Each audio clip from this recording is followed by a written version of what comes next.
ওসমান বিন হাদিবের জন্য দোয়া করছে, আল্লাহ তাআলা ওনার শাহাদাতকে কবুল করে নিন, আল্লাহুম্মা আমিন। নিঃসন্দেহে ওনার বিষয়ে আর নতুন করে এখানে বলার কিছু নেই। সোশ্যাল মিডিয়ার কল্যাণে আপনারা ইতিমধ্যেই ওনার বক্তব্য, বিবৃতি এবং বিগত সময়ে উনি যে অবদান রেখেছেন ফ্যাসিবাদের বিরুদ্ধে, আধিপত্যবাদের বিরুদ্ধে যে বলিষ্ঠ কণ্ঠস্বর এবং রাজনীতির নতুন একটি ডাইমেনশন তিনি বাংলাদেশের মানুষের কাছে উপস্থাপন করে গিয়েছেন।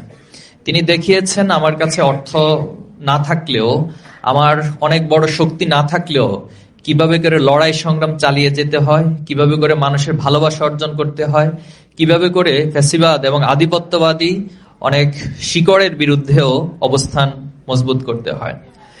তো নিঃসন্দেহে এটি আপনারা সকলে জানেন যে পৃথিবীতে অ্যাক্টিভ এবং প্যাসিভ এই দুটি মোডে আসলে ক্ষমতা এবং পাওয়ার অ্যাপ্লিকেশনের জায়গাগুলোকে নিয়ন্ত্রণ করা হয়। অ্যাক্টিভ ফোর্স গুলোকে আমরা দেখি, বুঝতে পারি যে এটা হচ্ছে অ্যাক্টিভ ফোর্স, এরা এই কর্মকাণ্ড পরিচালনা করে।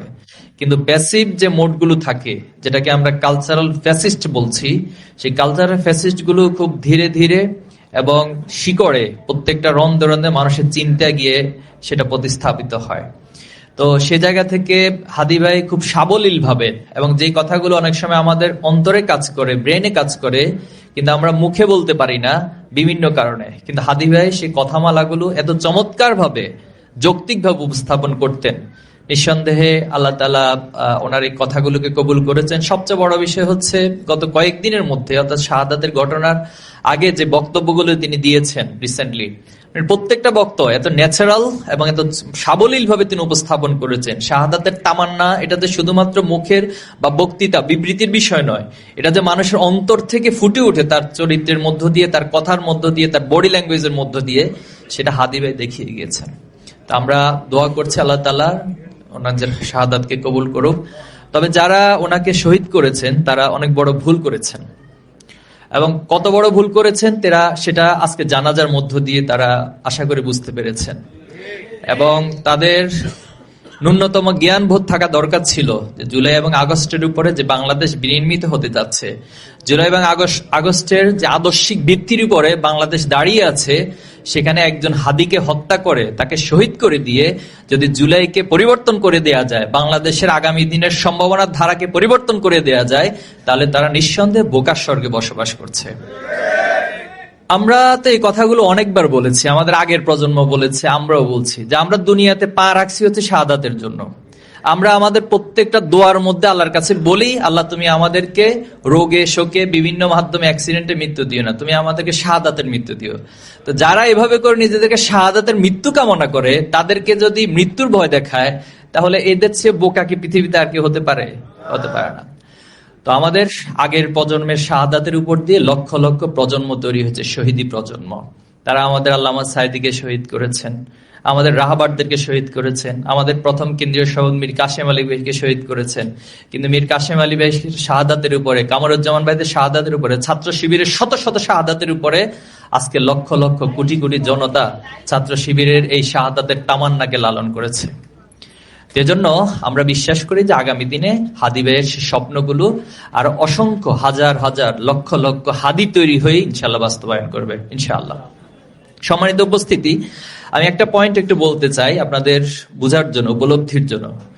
সেটা হচ্ছে 5ই আগস্টের আগের প্রেক্ষাপট আর পরের প্রেক্ষাপট বাংলাদেশে অনেক সমীকরণকে চেঞ্জ করে দিয়েছে। আমরা 5ই আগস্টের আগে ভাবতাম যে এই জনপদে সম্ভবত জুলুমের কোনো নিষ্কৃতি পাওয়া যাবে না। আমরা এটা ভাবতাম যে আল্লাহ তাআলা তো কোরআনে বলছেন, কুলিল্লাহুম্মা মালিকাল মুলকি তুতিল মুলকা মান তাশা ওয়া তানজিউল মুলকা মিম্মান তাশা ওয়া তুইজ্জু মান তাশা ওয়া তুযিল্লু মান তাশা। আল্লাহ তাআলা ক্ষমতার পরিবর্তন করে দেন, আল্লাহ রাতকে দিন করে দেন। কিন্তু এই অধ্যয়নগুলো, এই পড়াগুলো আমাদের এই প্রজন্ম আমরা স্পষ্ট দেখেছি যে কিভাবে আল্লাহ তাআলা সেটাকে পরিবর্তন করে দিতে পারেন। এখন প্রসঙ্গ হচ্ছে যে 5ই আগস্টের যে টোটাল আন্দোলন বা টোটাল যে বিপ্লব, টোটাল যে অভ্যুত্থান, এখানে একটা আদর্শিক ভিত্তি ছিল। আমি কয়েকটা পয়েন্ট একটু বলি। নাম্বার 1 হচ্ছে, আপনি দেখুন পুরো একটা জেনারেশনের মধ্যে শাহাদাতের তামান্না লালিত হয়েছে। সেটা হোক তিনি মাদ্রাসায় পড়ছেন, কলেজে পড়ছেন, স্কুলে পড়ছেন, ইউনিভার্সিটিতে পড়েছেন, হোক তিনি পুরোপুরি ইসলামের প্র্যাকটিস করেন অথবা আংশিক প্র্যাকটিস করেন, কিন্তু সবার মাঝে একটা এই বোধ যে আমি শহীদ হতে চাই। তাহলে এটা তো নর্মাল কোনো জায়গা থেকে তৈরি হয় না, এটা পুরো প্রজন্মের মাঝে একটা আদর্শিক জাগরণ, আদর্শিক চেতনা তৈরি হয়েছে। নাম্বার 2 হচ্ছে এখানে প্রত্যেকেই অন্যায়ের প্রতিবাদ করার একটা মানসিকতা তৈরি হয়ে গেছে। যেই অন্যায় করুক, তিনি যেই হন, যত বড়ই হন, কিন্তু তার বিরুদ্ধে দাঁড়িয়ে আমি সে অন্যায়ের প্রতিবাদ করতে পারি।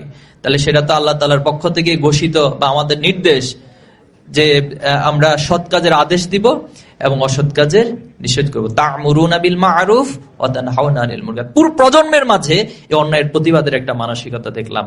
এরপরে মাজলুমের পক্ষ নেওয়া, জালেমের বিপক্ষে অবস্থান নেওয়া, নিঃসন্দেহে এটা ইসলামের আদর্শ থেকে উৎকৃত হয়েছে এবং পুরো প্রজন্ম সেটাকে ধারণ করেছে। আমরা দেখেছি যেখানে স্যাক্রিফাইসের একটা মানসিকতা, যেটা জিহাদের ময়দানে আমরা দেখতাম যে কোন একজন আহত অবস্থায় আছে, ওনার কাছে পানি নিয়ে আসা হলো, কিন্তু তিনি বলছেন যে আমি পানি পান করব না, আমার অমুক ভাইকে পানি দিন, তিনি পানি পান করলে জিহাদের জন্য, আন্দোলনের জন্য বেশি উপকার হবে। এভাবে করে সবার কাছে পানি নিয়ে যাওয়া হলো, কিন্তু সকলে স্যাক্রিফাইসের কারণে কেউ পানি পান করতে পারলো না, শহীদ হয়ে গেল। ঠিক জুলাই আগস্টে আমরা সেই চিত্রগুলো দেখেছি। কোন একজন আহত হয়েছেন, ওনাকে যখন স্ট্রেচে করে আরেকজন হসপিটালে নিয়ে যাবেন, তিনি বলছেন যে আমাকে নিয়ে টেনশন করতে হবে না, আপনারা সামনের দিকে অগ্রসর হন, আন্দোলনকে আপনারা লিড করুন। কোন একজনকে গুলি করা হচ্ছে, আরেকজন সামনে এগিয়ে যাচ্ছে, তিনি জানেন এই মুহূর্তে ওনাকে সেভ করতে যাওয়া মানে তার গায়েও গুলি লাগবে, কিন্তু তিনি গিয়েছেন ওনাকে নিয়ে সেভ করার জন্য। এই যে একটা স্যাক্রিফাইসের মানসিকতা, এটা পুরো প্রজন্মের মাঝে, পুরো জেনারেশনের মাঝে এই জাগরণ তৈরি হয়েছে। আমরা এখানে দেখেছি যে আল্লাহ ছাড়া কাউকে ভয় করা কি ইমানদারের জন্য জায়েজ আছে? জায়েজ নাই। কিন্তু আপনি আন্দোলনে দেখবেন প্রত্যেকে এই কথাটাকে লালন করেছিল যে আমি আল্লাহ ছাড়া কাউকে ভয় করি না। এবং এটা শুধুমাত্র যারা মানে যুবক তারা না, শিশুদের মধ্যে আপনি দেখবেন অনেক শিশুরা এসেছে রাস্তায়, তাদেরকে সাংবাদিক প্রশ্ন করেছিল যে তুমি যে এখানে এসেছো, এখানে তো গুলি করা হচ্ছে, তুমি ভয় পাচ্ছ না? বলছে আমি আল্লাহ ছাড়া কাউকে ভয় করি না। এই যে পুরো জেনারেশনের মাঝে আল্লাহ ছাড়া কাউকে ভয় করি না বলতে পারার মতো মানসিকতা, সাহসিকতা, সেটা জুলাই আমাদের মাঝে তৈরি করে দিয়েছে।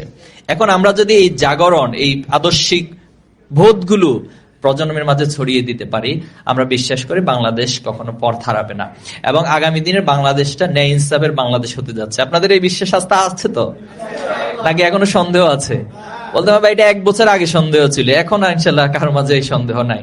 এখন যারা আগে আমাদেরকে তুচ্ছ-তাচ্ছিল্য করতে, দেখেন তুচ্ছ-তাচ্ছিল্যটাকে আমি ঠিক খন্দকের যুদ্ধের সাথে রিলেট করতে চাই। যখন আল্লাহ রাসূলুল্লাহ সাল্লাল্লাহু আলাইহি ওয়াসাল্লাম খন্দকের যুদ্ধে পরিখা খনন করছিল, তখন পাথর উঠছিলেন না, তখন আল্লাহ রাসূলুল্লাহ এসে সে পাথরে আঘাত করলেন এবং সেখান থেকে স্ফুলিঙ্গ হলো। তখন আল্লাহ রাসূলুল্লাহ সাল্লাল্লাহু আলাইহি ওয়াসাল্লাম বললেন, তোমরা কি জানো স্ফুলিঙ্গের অর্থ কি? সে অর্থ হচ্ছে আগামী দিনে পারস্য রোমের সেই লাল দালানগুলো তোমাদের করায়ত্তে আসবে এবং তোমরা পৃথিবীকে নেতৃত্ব দিবে।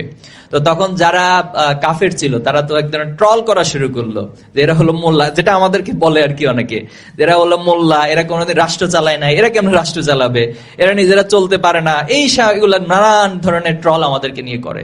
কিন্তু আল্লাহ রাসূলুল্লাহ সাল্লাল্লাহু আলাইহি ওয়াসাল্লাম যে স্বপ্ন দেখিয়েছেন, জাস্ট দেখুন আবু বকর, ওমর রাদিয়াল্লাহু তাআলা, জাস্ট 2টা প্রজন্মের পর তিনি প্রজন্ম তৈরি করেছেন, একটা প্রজন্ম 2টা প্রজন্মের পরেই আল্লাহ রাসূলের সেই স্বপ্নগুলো বাস্তবায়িত হয়েছে। সুবহানাল্লাহ। তো তাহলে আমরা তো স্বপ্ন আমাদের আগের প্রজন্ম দেখিয়েছেন। আমাদের মীর কাসেম আলী ভাই অনেকগুলো বক্তব্যে এই কথা বলেছেন যে আমরা যে দিন বিজয়ের স্বপ্ন দেখছি সেটা আমি আমার সন্তানের হাতে তুলে দেব, সে তার সন্তানের হাতে তুলে দেবে। এভাবে কোন একজন প্রজন্মের হাত ধরে সে দিন বিজয়ের যে পতাকা সেটা বাংলাদেশে আলটিমেটলি বিজয়ী হবে এবং পথ করে উঠতে থাকবে ইনশাআল্লাহ। আমরা সেদিকে ধাবিত হচ্ছি। তবে এটা সত্য, হ্যাঁ আমাদের জন্য অনেক চ্যালেঞ্জ। পৃথিবীর যত বাতিল শক্তি আছে সবগুলো ইসলামের প্রশ্নে এক হয়ে যায়, সবগুলো ন্যায় ইনসাফের যখন প্রশ্নটা আসে, যখন সকল অন্যায়কারীগুলো তারা এক টেবিলে চলে আসে, তাদের ভিতরে যত মারামারি যত হানাহানি থাকে সবসময় তারা এক কাতারে চলে আসে। আপনারা দেখবেন ইদানিং অনেকগুলো ইস্যু কিন্তু রিলেট হচ্ছে। আমরা যেটাকে ডিপ স্টেট বলি, আমরা যেটাকে আধিপত্যবাদী শক্তি বলি, আমরা যেটাকে সাম্রাজ্যবাদী শক্তি বলি, অথবা নব্য ফ্যাসিস্ট বলছি, সবগুলোর কথার সুর কাজের সুর এক হয়ে যাচ্ছে। এজন্য আমাদেরকে এই চ্যালেঞ্জ দেখলে কি ভয় পেলে হবে? এখন চ্যালেঞ্জের মাত্রা যত বড় হবে, বিজয়ের মাত্রা, বিজয়ের পরিধিও তত বড় হবে। এটাই পৃথিবীর ইতিহাস। তাই জন্য চ্যালেঞ্জ মোকাবেলা করার জন্য যে মানসিকতা, হিম্মত, সাহসিকতা, যোগ্যতা, দক্ষতা, সেটা আমাদেরকে ময়দানে ভূমিকা রাখতে হবে। আমি আশা করি ঠাকুরগাঁও আমরা স্বপ্ন দেখছি, এখানে আগামী দিনে যতগুলো আসন আছে সবগুলো ন্যায় ইনসাফের পথিক বিজয় হবে ইনশাআল্লাহ। এটার জন্য তো ঘুমাইলে হবে না, নাকি? কি করতে হবে? ছুটতে হবে, মানে অবিরাম ছুটতে হবে, মানুষের কাছে যাইতে হবে, মানুষকে বুঝাইতে হবে। আলহামদুলিল্লাহ, মানুষের চিন্তার একটা পরিবর্তন ঘটে গেছে এবং পুরো জেনারেশনের মাঝে একটা চিন্তার পরিবর্তন হয়েছে। যারা এই পরিবর্তনগুলো ধরতে পারতেছে না, তারাই আসলে আগের পস্তা পচা যে রাজনীতি সেরা করে যাচ্ছে, এবং এটা যে কত মারাত্মক বুমেরাং হবে এবং তাদের নিজের জন্য হিতে বিপরীত হবে, এটা জাস্ট সময় অপেক্ষা করলে আমরা দেখতে পাবো। তা আমরা আল্লাহর কাছে দোয়া করছি, আল্লাহ তাআলা আমাদের যে দীর্ঘদিনের রক্ত, আমাদের জীবনগুলো, আমাদের রাহাবারদের জীবনগুলো, এ সব কিছুর উপরে মূলত আজকে আমরা এসে দাঁড়িয়েছি, এবং আমরা বিশ্বাস করি আল্লাহ তাআলা এই ত্যাগ কোরবানির উপর দিয়ে আগামী দিনে আমাদেরকে অনেক সামনের দিকে, এবং বাংলাদেশের যে নিরীহ মানুষগুলো, যে মজলুম মানুষগুলো, যে পরিশ্রমী মানুষগুলো, তারা আসলে কখনো তারা যা ত্যাগ কোরবানি করে, তারা যা জুলুমের শিকার হয়, তারা যা পরিশ্রম করে, সেটার ফিডব্যাক তারা কখনো পায় না, শুধুমাত্র আমাদের অসৎ নেতৃত্বের কারণে। আমরা বিশ্বাস করি যদি এই সমাজে, বাংলাদেশে, এই রাষ্ট্রে সৎ নেতৃত্ব প্রতিষ্ঠিত হয়, প্রত্যেকটা মানুষ তার পরিশ্রম এবং তার কষ্টের আলোকে পূর্ণ ফিডব্যাক ইনশাল্লাহ পাবে। আল্লাহ আমাদের সবাইকে কবুল করুক।